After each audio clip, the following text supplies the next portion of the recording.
Halo, halo, halo. Halo, kembali lagi di Ruang Ngobrol. Kali ini kita akan membahas live Choju Sentai Raibuman. Ya. Raifuman. Nah, ini memang Dari spesial. habis selesai nonton. Muka kusam ini adalah maraton. Iya. Tapi memang sebagus Ini itu. sebelum berangkat ke Rote, by the way. Oh iya. Literally sehari sebelum berangkat. Iya. Tapi sebagus itu, Live Man itu Ya, cacatnya juga ada, tapi Betul. untuk zamannya memang fenomenal. fenomenal. Jadi ini Sentai pertama yang ada beberapa hal yang dikenalkan ya. Sentai 3 pertama jelasan Falcon. Oh ya. Temanya sama-sama binatang. Sama-sama hewan. Tapi mekanya di sini yang binatang. Hewan juga. Mekanya binatang. Ya, Terus ya. di sini akhir nggak cuma 3, nanti endingnya juga ada 2. Nggak sampai ending, ada 2 tambahan. Tanggal sih. episode 20-an. Ya. Terus secara musuh juga Nas. Kevin lagi tidur, tolong di-tag. Dikontenkan. Tolong dikontenkan. Gitu. Jadi ada Kevin si kucing lagi tidur di beanbag. Nah, balik lagi ke Live Man, musuhnya gimana? Musuhnya tuh rivalitasnya sangat terasa. Ya. Betul. Mungkin setelah itu Jetman kali ya yang segitunya juga rivalitasnya. Maksudnya sebelum mereka menjadi superhero itu udah ada hubungan. Iya kan? Gitu kan. Nah, ini tayang di RCTI by the way. Ya, aku tuh Tidak inget. selesai. Bahkan tidak sampai separuh. Aku tuh inget. Nah, makanya aku tuh nggak inget Sentai tambahannya yang Yang nggak hijau muncul. sama hitam Nggak ya. muncul. Ya, Hijau sama hijau hitam. sama Itu hitam. aneh by the way, nanti akan dibahas. Sai sama Buffalo. Bison. Bison. Itu aneh sekali tapi nanti ya. Ya. Aku tapi sampai mana ya ngomongnya? Musuh kan udah punya hubungan rivalitas sama. Aku tuh nggak inget nonton yang itu, yang hijau sama hitam. Tapi aku inget sekali openingnya, robot si itu loh, si yang kolon. Oh iya. Bukan yang kolon. Oh, yang merah. Robot Pak Cina ya. Cina. Robot Cina itu. Betul. Kenapa ya? itu seksi tapi ya. Iya. Gimana dan dia Iya. buka begini. Kiri aja. Itu Ya. aneh banget. Tapi Ya. robotnya keren banget. Betul. Terus aku inget juga bagaimana mekanya Live Man tuh sangat keren. Iya. Yang 3 ya, yang 3 pertama. Yang 3. Yang 3 pertama ya. Live Robo-nya yang live boxernya. Ya, sudah. makanya Live Man tuh kalau bertiga keren banget. Nah, kemudian pas tambah 2 tuh ada masalahnya tapi juga ada maksudnya gitu. Secara sentai orangnya bagus. Berlimanya. Kombinasi warnanya tuh cantik gitu loh, bagus. Dan lah. desain suite-nya Oke. one of the best sih sampai sekarang. Iya. Kita kemarin sempat memuji-muji siapa namanya? Mas Man. Nah, Live Man ini bagus, cuman memang celananya putih sekali. Ya. Nah, tapi secara desain, helm segala macam tuh Helm terutama. aku seneng yang hijau sih. Ada corak. Oh iya itu, Pak. Yang hijau bagus banget, asem, bumerang lagi. Keren. Aku dolphin sih, Mas. Ya, kalau itu Enggak, dia tuh birunya itu biru laut. bukan. Apa? Dia itu biru biru tua. Biru Dongker. dongker. Ya, Sedangkan biasanya biru kalau cewek, dia biru muda. Kayak beanbag itu tuh, mirip. Tapi nggak bisa lihat. Kelihatan itu. Iya sih. Nah, makanya ini tuh birunya kayak biru manly. Enggak, ya. Tapi siapa namanya Megumi. Megumi itu sangat cewek. Sangat cewek. Jadi dia tuh memang memberikan elemen feminitas yang kental di antara cowok-cowok maskulin. Ini empat-empatnya maskulin semua soalnya. Keras gitu. Keras semua. Kecuali yang sedikit yang hijau. Ya karena dia paling muda. Paling muda. Dan sebenarnya nggak ada hubungannya sama universitas ini ya. Nggak. Nah ini untuk mengetahui, jadi mereka berdua itu bisa dibilang extra ranger. Yang sebagaimana extra ranger pada umumnya, itu adalah ada koneksi. Mereka datang karena koneksi. Live Man ini cerita awalnya adalah gimana ini ada universitas akademi intelektual, Science lah, apa akademi gitu. sains yang bertujuan untuk bikin pesawat untuk mencari kehidupan di luar angkasa lah. Kemudian ada yang berkhianat. Tiga orang terselubung. Pada saat proyeknya udah mau selesai atau diumumkan, pengkhianatannya itu udah terjadi. Nah, kemudian mereka berlima kan. Ada 2 orang yang dibunuh. Nah, 2 orang ini harusnya menjadi mungkin Life Man yang adiknya mereka itulah yang akan menjadi yang hijau dan hitam. Kok aku ingatnya tuh yang hitam ya? Oh, kamu adiknya si ini ya? Dua-duanya, Mas. Dua-duanya. Satunya kan masing-masing punya adik. Cewek cowok nih kan? Nah, cewek cowok masing-masing punya adik. Nah, itu mereka pengen balas dendam. Nah, kemudian tema balas dendam ini yang kemudian diputar-puterin. Nah, Life Man ini datang sebagai full-fledged hero. Jadi mereka sudah siap menjadi hero. Karena mereka bersiap-siap selama 2 tahun untuk mengalahkan musuh yang mereka tahu pasti akan datang. Aduh, namanya siapa sih, kok aku lupa. Organisasinya. Aku lupa. Organisasinya juga berkaitan dengan intelektual. Jadi tema besarnya itu adalah sains. Tema besarnya adalah sains. Tiga orang pengkhianat ini mereka pengen jadi lebih superior, manusia yang lebih superior, makanya mereka datang karena ada yang nawarin, karena ada yang kalau kamu ikut sana itu intelijensimu atau sainsmu sampai segini aja nih. Kalau sama kami akan kemudian dibentukkan menjadi monster gitu. Jadi ada 3 sih, 3 itu yang 3 lawan 3 kan awalnya. Makanya judul episode pertama adalah Wahai kawan, kenapa kau berkhianat gitu. Judul episode pertama itu 3 lawan 3. Itu menarik sih. Ya. Dan si kaptennya Haruno Musashi Ultraman Cosmos kan yang jadi merah Yusuke. Yusuke itu jadi itu salah satu merah yang oke banget. Oke banget gitu. Cuman manly banget. Nah, cuman aku sepakat sama Daris teman-teman jauh sebelum take konten ini ya, bahwa Life Man itu sentai yang bahasa Jawanya tuh rekoso. Episode pertama tuh mereka ngalahin Kroco-nya tuh benar-benar aku tuh sampai nonton kalahan, rekoso. Bukan kalahan. Kalau Flashman kan kalahan gitu. Kalau Life Man tuh episode pertamanya aku nonton di RCTI itu kayak hah, Kroco-nya sehebat ini? Gitu. Jadi kalian kayak bayangin deh. Tangan dipenggal nih. Masih jalan tuh, habis itu nemplok meledak gitu kan serem ya. Terus kalau kita nusuk meledak mereka, tapi kita juga nggak bisa ngelepas gitu. Jadi kita ikut Life Man-nya ikut ledakannya gitu. Dan menarik, dan kemudian ke depannya juga musuhnya juga, maksudku bukan Life Man terus jadi hebat, tapi pertarungannya tuh seru gitu. Seru. Adegan fight-nya salah satu yang oke banget. Soalnya masing-masing punya signatur yang beda-beda senjatanya. Betul. Nah, senjatanya tuh nggak ada yang aneh-aneh sih menurutku. Normal. Mereka punya bazooka kan? Iya. Bazooka-nya summon out of nowhere gitu. Jadi nggak ada device-nya, tiba-tiba live bazooka dari kelewatan ceding gitu. Apa? Betul. Aku agak-agak lupa sih live bazooka-nya gitu. Cuman pertarungan mekanya keren sebelum live boxer keluar. Trailer itu Bison sama si Sai badak gitu.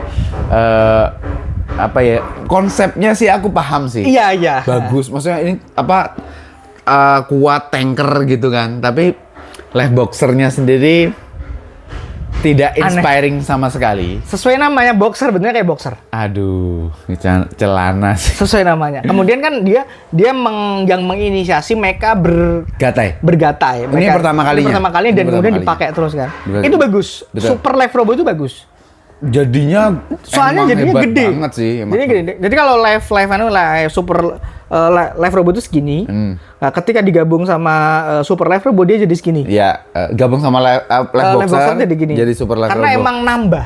Nah, ini konsep yang literally adalah kalau 2 robot digabungin yang bahasa Jawanya tumpak-tumpakan. Saling naik. Disantai-santai selanjutnya kemudian Toei kayaknya nggak gini deh. Konsepnya kayaknya lebih baik bergabung tuh masuk melengkapi gitu. Cetek gitu loh. Gitu jadi oke. Nah, ini kemudian nanti resonansinya kayak Senpujin ketemu Goraijin-nya Hurricaneer. Benar. Mirip nanti gabungnya kayak gitu. Karena juga mirip, mecha juga mirip. Dan tiga sentainya 32 juga. 32 juga nambah 2, cuman nambah si Shinkenger nanti. Bukan Shinkenger. Enggak, nantinya kan 3 tambah 2. Bukan Shinkenger namanya. Surikenger. Shinkenger kan sentai sendiri dia. Shinkenger yang hijau gitu. Formulanya sama, mekanya juga sama Hurricaneer tuh. Mirip sekali. Ada singa, elang sama lumba-lumba. Terus kemudian yang satu juga dua tronton gitu. Tapi bedanya dia beetle. Quagga sama Kabuto ya. Itu dia. Nah, aku akan sebelum kita dive to the kenapa judulnya Lifeman dan apa, aku tuh akan mengeluhkan dulu soal bagaimana dua karakter tambahan ini kayak di sisi, aku paham maksudnya, tapi di sisi P-nya itu kayak setengah matang. Pertama, aktornya terlihat tidak imbang. Mereka, aku nggak akan ngomong veteran, nggak akan ngomong amatir ya, tapi memang beneran kerasa lah. Kerasa gap actingnya cukup lumayan. Soalnya mereka dikasih porsi yang gede juga. Emosional banget karena anak muda kan. Betul. Sedangkan mereka bertiga yang original trio itu udah matang mereka. Sebetulnya ini bisa aja kayak ada yang bilang bahwa oh ya tapi kan yang tiga kan udah mengalami belasan episode, tapi bukan itu. Artinya emang ketidakmatangannya tuh kelihatan. Ngeblendnya tuh nggak nyampe. Jadi kayak beneran kayak dua tim yang berbeda. Tim yang berbeda. Walaupun bedanya sama, ini kemudian dimatangkan di Hari Ranger itu beneran jadi dua tim. Kalau ini tuh kayak malah lebih matang yang dua kalau di Hari Ranger. Iya. Kalau ini tuh kayak ini nambah nih. Cuman dinamikanya jadi menarik sih akhirnya. Nah, betul. Sebelum aku ngomongin itu, aku mengeluhkan adalah namanya. Live Falcon. Dolphin, Red Falcon, Blue Dolphin, Yellow Lion, Green Sai, yaitu sama Black Bison. Kenapa Green Sai? Iya. Kenapa dia bahasa Jepang sendiri? Iya. Aneh banget. Green Rhino. Ya harusnya gitu. Maksudnya kalau mau, aku tuh pas nonton, apa anjir itu? Aneh. Dan itu konsisten sampai belakang. Robotnya juga sama panggilan. Aneh banget itu. Aku nggak ngerti pilihan kreatif apa yang ada di benak produsernya ketika yang ini bahasa Jepang aja deh. Soalnya dia dia paling muda memang tapi dia bukan merah gitu loh. Kalau yang merah yang Jepang sendiri aku mungkin masih Oke. Nah, itu memang aku the fuck are you thinking about?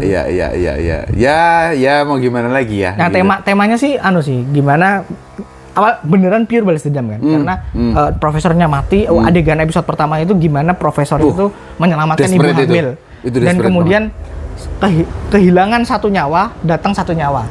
Makanya namanya kan Lifeman kan, Lifeman hidup kan. Nah, tapi mereka tuh pengen balas dendam. Nah, kan kontradiksi nih sama kehidupan. Akhirnya sepanjang episode itu mereka disadarkan bagaimana kehidupan itu precious. Apapun bentuknya. Bahkan semua orang berhak hidup. Ketika mereka udah in terms with kita nggak harus balas dendam, tapi kita harus melindungi bumi. Datang nih dua siapa ini? Dua bocah tadi. Aku pengen balas dendam. Belum pakai kostum tuh, masih pakai helm. Ya, mereka tuh naik trailer. Bertarung, nggak pakai suit. Aku pengen mengalahkan dan itu secara konstan pengen balas dendam terus sampai di titik kemudian mereka kan yang bunuh itu kan yang si Cam ya, Dr. Cam tuh yang bunuh kakaknya mereka sampai di titik mereka bisa mengampuni si Cam. Ini kan nggak harus diampuni. Terus si yang Yusuke sama Megumi yang gini. Ya dibacotin sih. Nah itu terlepas dari eksekusinya gimana, pesannya memang begitu. Bahwa balas dendam dan kehidupan. Bahkan sampai terakhir si musuh utama yang dokter hitam emas itu, dia pun tidak pernah pengen mati. Makanya dia memaksakan reinkarnasi. Bukan reinkarnasi sih. Apa sih? Pindah. Bukan pindah, ngambil otak orang.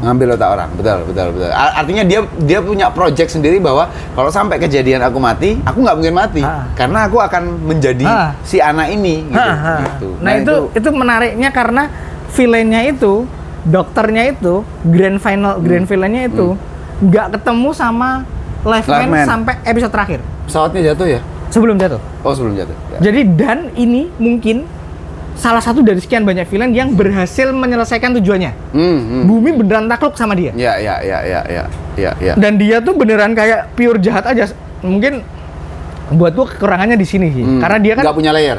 Ya, dia tuh nggak punya layer. Harusnya bisa dikulik kan. Karena dia tuh punya loyal robot musuh cyborg. Cyborgnya tuh loyal sekali yang endingnya itu salah satu ending villain yang touchy banget. Jadi dia mati tapi kita ikut tersentuh. Iya, betul.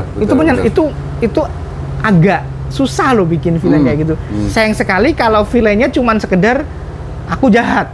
Iya. Yang berlayar malah bawahannya. Cuman memang di masa itu di tahun 80-an sekian menjelang akhir 80-an di masanya Liveman dikotomi antara good guy sama bad guy memang begitu kondisinya. Jadi ya udah gitu. Tapi aku sendiri nih pas nonton episode terakhirnya seperti halnya tokusatsu kebanyakan, apalagi di masa-masa itu, aku tetap merasakan ada rush yang terjadi. Oh iya, sangat. Cuman 10 episode terakhir tuh kayak gitu. Iya, cuman somehow karena kita udah dikasih perjalanan yang oke, jadi ya udahlah, oke lah, memaafkan gitu. Jadi itunya tuh tokusatsu susah untuk menghilangkan. Liveman itu bukan Sentai yang perfect, bukan. Betul. Tapi satisfying. Betul, satisfying. Terutama dibuka dengan 1-2 episode membuka yang luar biasa, ditutup dengan 3 episode terakhir dan konsistensi temanya tuh nggak berubah. Jadi mereka tuh nggak ada switch tema di tengah-tengah yang gimana tuh. Dari awal sampai akhir. Kalau notice Mas, adegan awal dan akhirnya sama Mas. Di akhir. Oh, lupa aku. Jadi yang di akhir itu, yang di awal tuh kan si HKC-nya kan mapah. Di akhir itu si robotnya, si musuhnya itu mapah. Oh. Sampai mati. Oke. Dan wah, sumpah adegan terakhirnya itu bagus banget. Jadi udah kalah nih musuhnya, udah kalah. Musuhnya udah kalah, dia markasnya hancur dan sebagainya. Dia jadi tua lagi. Betul. Dia nggak bisa. Kemudian tuh sebelum itu ada adegan khas tokusatsu yang bacot jutsu. Itu agak off sih, tapi ya udahlah. Ini kan meledak tuh. Ini apa? Dia udah nggak bisa lihat kan karena udah tua kan. Udah jadi tua lagi. Ada apa si bodyguardnya itu cuma bilang ini adalah merayakan kemenangan Anda. Jadi dia tuh nggak ngerti bahwa kalau dia tuh kalah. Kemudian mereka hancur, kepalanya robotnya gelundung di depannya Liveman. Itu dark banget anjay itu. Apa-apaan itu. Pesawatnya tuh sebenarnya besar sekali. Nah, itu cara ngancurin pesawatnya juga suicide bomber. Jadi super live robot itu ditabrakin gitu. Nah, dan juga Liveman ini punya sidekick Kolon. Basically Alpha. Yang paling berguna. Kolon ini kalau nggak ada dia 2 kali Liveman mati. Yang pertama itu ketika robotnya mau menghancur, terus dia merelakan dirinya untuk jadi sumber energi. Yang terakhir ketika semua manusia tunduk sama dokter itu, Kolon ini naik mecha ngelawan sendirian. Itu anjrit. Padahal bentuknya mbak-mbak. Kok yang ada profesornya nggak sih? Mati di awal. Enggak, kayaknya aku ke distorsi sama profesornya Turbo Ranger. Oh ya, beda. Yang benerin mekanya gitu. Jadi mereka tuh bikin mekanya sendiri. Betul. Cuman mereka yang aneh ini memang strategi yang aneh. Mereka bikin mekanya sendiri udah jadi, tapi yang punya disket buat gatahin profesornya. Gimana ceritanya itu? Emang wow gitu. Jadi masih banyak hal-hal yang khas tokusatsu ketiba-tibaan, cishi-cishinya, bacot no jutsunya dan lain sebagainya itu masih banyak sekali. Dan ini kan secara teknis aku bisa bilang dan seharusnya benar bahwa selama tayangan itu stripping, ya hasilnya begini. Karena Jepang itu seminggu sekali tayang itu udah stripping. Kalau Indonesia kan tiap hari gitu. Tiap hari stripping sinetron gitu. Tapi Tokusatsu, Super Sentai, Kamen Rider, Ultraman seminggu sekali tayang itu stripping. Dan naskah tetap ditulis di tempat. Naskah itu tetap ditulis di tempat, di print di tempat segala macam itu selalu terjadi. Makanya bagusnya adalah secara kemasan emang udah dari awal sampai akhir terjaga. Tapi hal-hal yang kayak disket tadi itu segala macam itu kan kayak tapi kemarin tuh emang aneh kayak gitu tuh. Kalau kami memang berdamai dengan banyak hal soal Tokusatsu, terutama Showa ya. Showa, Heisei itu masih Heisei fase 2 aku tidak benar. Kalau Heisei itu lebih ke adegan battle-nya sih. Tapi kalau Showa itu lebih ke lompat-lompat adegannya. Ya itu dia. Aneh sekali. Menarik sekali. Menarik. Tapi Jetman juga punya masalah yang sama sih sebenarnya. Nggak ada Sentai yang perfect sih. Iya. Bahkan sekelas Ya yang baru tuh King Ohjor itu kan juga kita punya Ya, pada kompromi juga sebagus itu. Sebagus itu. Seberbeda itu, seunik itu, sebagus itu. Gitu. Oke, itu aja teman-teman. Layak untuk ditonton. Live Man silakan aja. Sampai ketemu di Tokusatsu minggu pagi selanjutnya. Thank you. Bye.